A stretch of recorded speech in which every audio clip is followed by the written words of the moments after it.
I spent 3 years pretending to be deaf just to find out what the people around me really thought, and it shattered my entire family.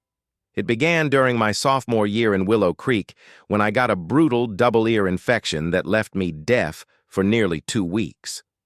During that time, I picked up lip reading out of necessity and learned something shocking.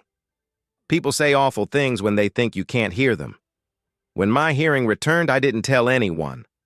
I let them keep believing I was deaf.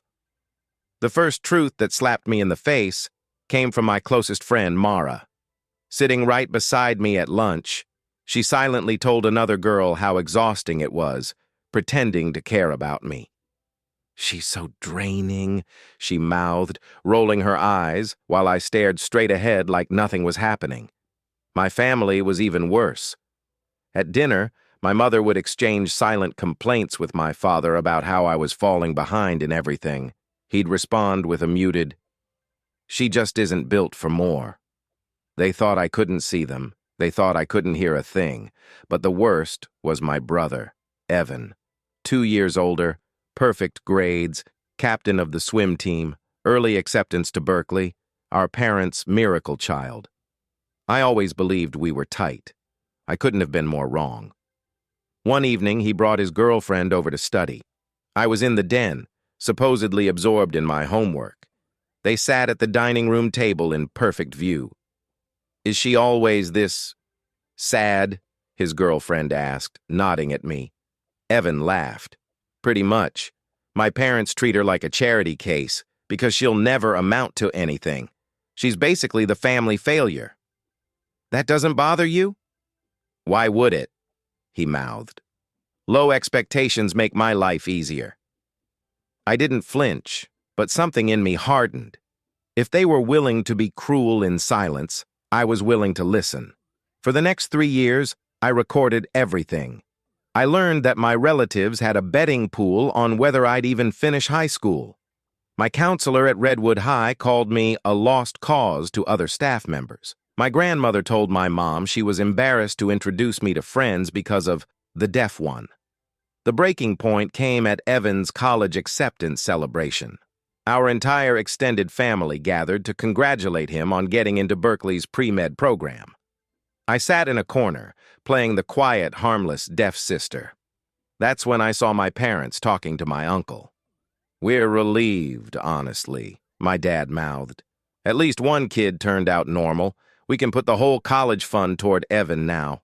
My mother nodded. "The deaf one will get disability support anyway. She'll be fine." They were planning to abandon me financially because they thought I couldn't hear. That was it. I stood up, walked to the middle of the room, and clapped as loudly as I could. "Did everyone catch that?" I said clearly. The entire room froze. Evan went pale. "Because I heard every word you people have said about me for the last 3 years." My mother stammered. "What do you mean?" "I mean," I said, pulling out my phone, "my hearing came back years ago, and I documented everything you said when you thought I was trapped in silence." I hit play on a recording, my parents discussing how much money they'd save by letting the defective one skip college. Evan burst into tears. "We didn't mean—" "Yes," I said. "You absolutely did." I turned to my parents. "You gave up on me the minute you thought I had a disability.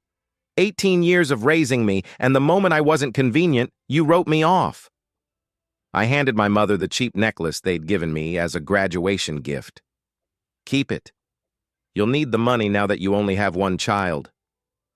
I walked out. I never went back. 5 years have passed. I'm finishing my master's degree in clinical psychology in Portland. Evan dropped out of pre-med after his first year. Turns out he couldn't handle pressure without our parents propping him up. My parents have tried to reconnect, pretending they were misunderstood. But I have hundreds of recordings that say otherwise. Do I regret the deception? No. I regret that it was the only way to learn the truth. When people show you their hearts in silence, believe them, even when they think you can't hear.